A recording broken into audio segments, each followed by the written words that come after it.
का दावा किया। ये बातचीत फोन पर हुई है, जिसमें दूसरी ओर से आने वाली आवाज को दाऊद की आवाज बताया जा रहा है। इस बातचीत में दाऊद ने दावा किया है कि उसने 24 साल बाद किसी पत्रकार को इंटरव्यू दिया। इस इंटरव्यू में दाऊद ने दावा किया कि कुछ साल पहले वह भारत आने के लिए तैयार था। यही नहीं, अंडरवर्ल्ड डॉन ने दावा किया है कि मुंबई धमाकों से उसका कुछ भी लेना देना नहीं।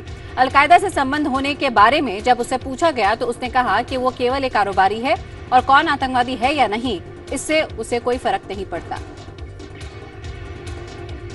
और अब हम आपको सुनाते हैं इंटरव्यू का एक हिस्सा।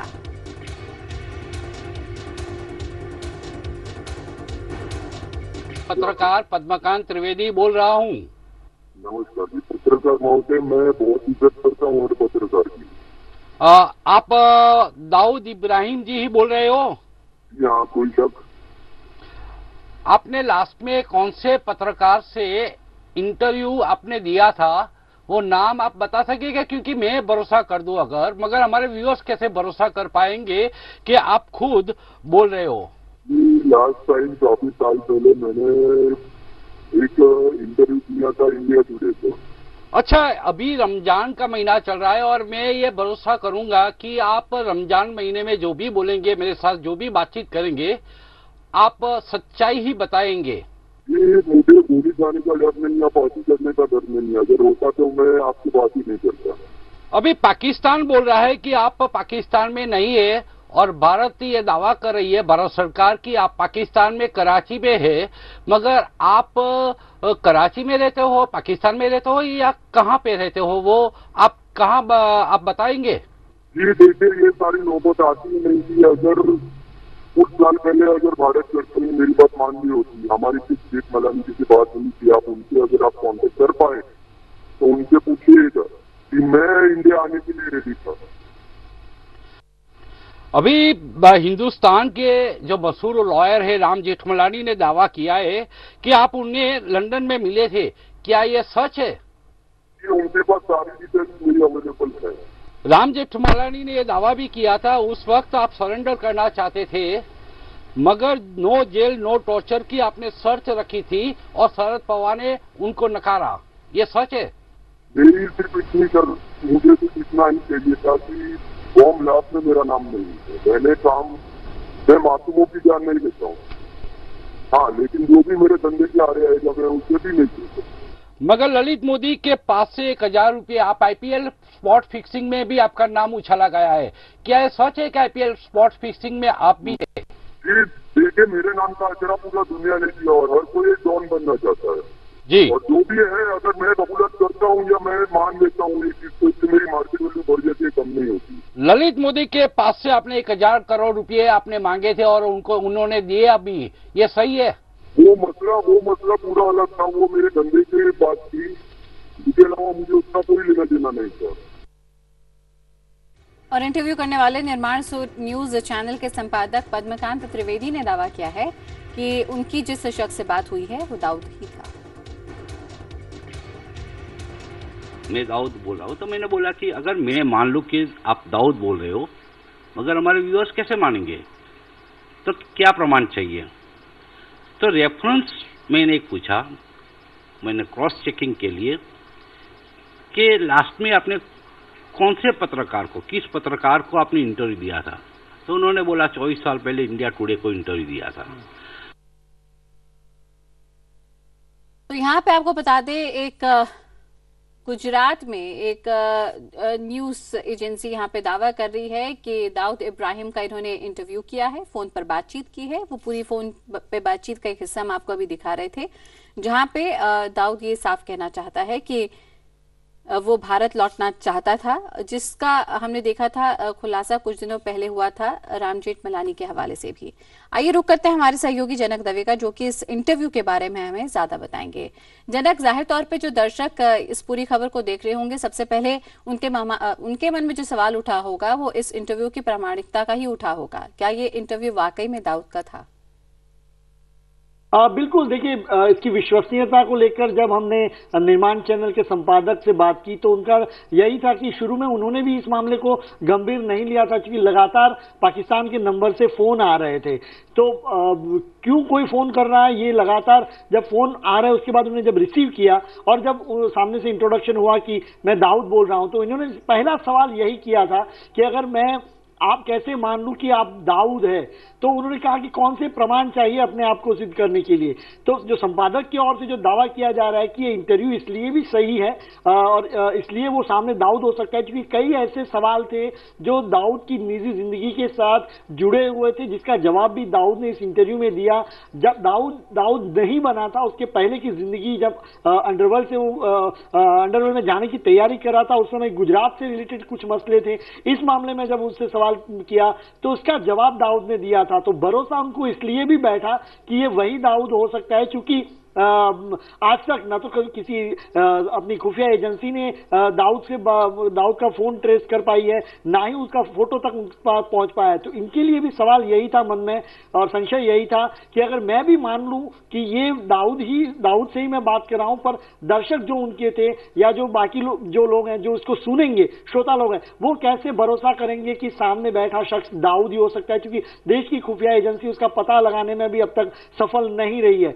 हालांकि कुछ प्रमाण उन्होंने अपनी ओर से, साथ में जो नंबर से फोन आए थे वो नंबर्स भी दिए, वो वीआईपी नंबर्स है, कराची के वीआईपी नंबर्स में। और इसके पहले भी बताया गया था खुफिया एजेंसियों की जो इनपुट मिली थी कि वो पाकिस्तान में है और कराची के आसपास अपना ठिकाना बदलता रहता है। उसके अलावा वो नंबर्स की लगातार ट्रेपिंग, जो भरोसा करने वाली बात यह है कि 15 मिनट से ज्यादा कन्वर्सेशन करने से उसने मना कर दिया था, क्योंकि आए दिन ये देखा जाता है कि जब इंटेलिजेंस एजेंसियां या जो खुफिया एजेंसियां हैं वो पाकिस्तान जब अगर 15 मिनट से ज्यादा अगर बातचीत होती है तो निश्चित तौर पर वो ऑटो रिकॉर्डिंग मोड में चला जाता है, ऑटो ट्रेसिंग मोड में चला जाते हैं फोन। इसके लिए 15 मिनट के भीतर दाऊद ने 2 बार अपने फोन काटे। जब ये इंटरव्यू चल रहा था, चालू इंटरव्यू में उन्होंने 2 बार फोन काट दिए और सामने से फिर फोन किया। इस तरीके का दावा निर्माण न्यूज के जो संपादक हैं उन्होंने अपनी ओर से किया है। बिल्कुल जनक, आप बने रहिए हमारे साथ, आगे भी इस पूरे इंटरव्यू को लेकर आपसे और जानकारी लेंगे। एक बार फिर से अपने दर्शकों को सुनाते हैं इस इंटरव्यू का एक हिस्सा। पत्रकार पद्मकांत त्रिवेदी बोल रहा हूँ। नमस्कार जी पत्रकार महोदय, मैं बहुत इज्जत करता हूँ पत्रकार की। आप दाऊद इब्राहिम जी ही बोल रहे हो? यहाँ कोई शक? आपने लास्ट में कौन से पत्रकार से इंटरव्यू आपने दिया था, वो नाम आप बता सकेंगे? क्योंकि मैं भरोसा कर दूं अगर, मगर हमारे व्यूअर्स कैसे भरोसा कर पाएंगे कि आप खुद बोल रहे हो? लास्ट टाइम काफी साल पहले मैंने एक इंटरव्यू दिया था इंडिया टुडे को। अच्छा, अभी रमजान का महीना चल रहा है और मैं ये भरोसा करूंगा कि आप रमजान महीने में जो भी बोलेंगे, मेरे साथ जो भी बातचीत करेंगे, आप सच्चाई ही बताएंगे। ये मुझे गोली जाने का डर नहीं या पार्टी करने का डर नहीं है, अगर होता तो मैं आपकी बात ही नहीं करता। अभी पाकिस्तान बोल रहा है कि आप पाकिस्तान में नहीं है और भारत ये दावा कर रही है, भारत सरकार, की आप पाकिस्तान में कराची में है, मगर आप कराची में रहते हो, पाकिस्तान में रहते हो या कहाँ पे रहते हो, वो आप कहाँ आप बताएंगे? जी देखिए, ये सारी नौबत आती नहीं थी अगर कुछ साल पहले अगर भारत सरकार ने मेरी बात मान ली होती। हमारी सिर्फ जेठ मलानी से बात हुई थी, आप उनसे अगर आप कांटेक्ट कर पाए तो उनसे पूछिएगा कि मैं इंडिया आने के लिए रेडी था। अभी हिंदुस्तान के जो मशहूर लॉयर है राम जेठमलानी ने दावा किया है कि आप उन्हें लंदन में मिले थे, क्या ये सच है? उनके पास सारी डिटेल्स मेरी अवेलेबल है। राम जेठमलानी ने यह दावा भी किया था उस वक्त आप सरेंडर करना चाहते थे, मगर नो जेल नो टॉर्चर की आपने शर्त रखी थी और शरद पवार ने उनको नकारा, ये सच है? मेरी सिर्फ इतनी मुझे तो इतना ही चाहिए था कि बॉम्ब ब्लास्ट में मेरा नाम नहीं है। पहले काम मैं मासूमों की जान नहीं लेता हूँ, हाँ, लेकिन जो भी मेरे धंधे के आ रहे आएगा मैं उससे भी नहीं करता। मगर ललित मोदी के पास से 1000 रुपये, आप आईपीएल स्पॉट फिक्सिंग में भी आपका नाम उछाला गया है, क्या ये सच है कि आईपीएल स्पॉट फिक्सिंग में आप भी थे? देखिए, मेरे नाम का अचरा पूरा दुनिया ने किया और हर कोई एक डॉन बनना चाहता है जी, और जो भी है अगर मैं कबूलत करता हूँ या मैं मान लेता हूँ तो इससे मेरी मार्केट वैल्यू बढ़ जाती है, कम नहीं होती। ललित मोदी के पास से आपने 1000 करोड़ रुपए आपने मांगे थे और उन्होंने दिए अभी, ये सही है? वो मसला पूरा अलग था। वो मेरे धंधे की बात थी, इसके अलावा मुझे उसका कोई लेना देना नहीं था। और आइए सीधे रुक करते हैं हमारे सहयोगी जनक दवे का, जो कि लगातार इस खबर पर हमें ज्यादा बता रहे हैं। जनक, अब यहाँ पे निर्माण न्यूज चैनल तो इस बात का दावा करता है कि उनका जो ये इंटरव्यू हुआ है ये दाऊद इब्राहिम से हुआ है। अब सवाल ये बनता है कि क्या ये फोन दाऊद इब्राहिम ने निर्माण न्यूज चैनल को किया, जैसा कि आपने जानकारी दी, और अगर ये फोन किया तो फिर इसके पीछे मंशा क्यों थी? क्यों दाऊद इब्राहिम 24 साल बाद को इंटरव्यू देना चाहता है?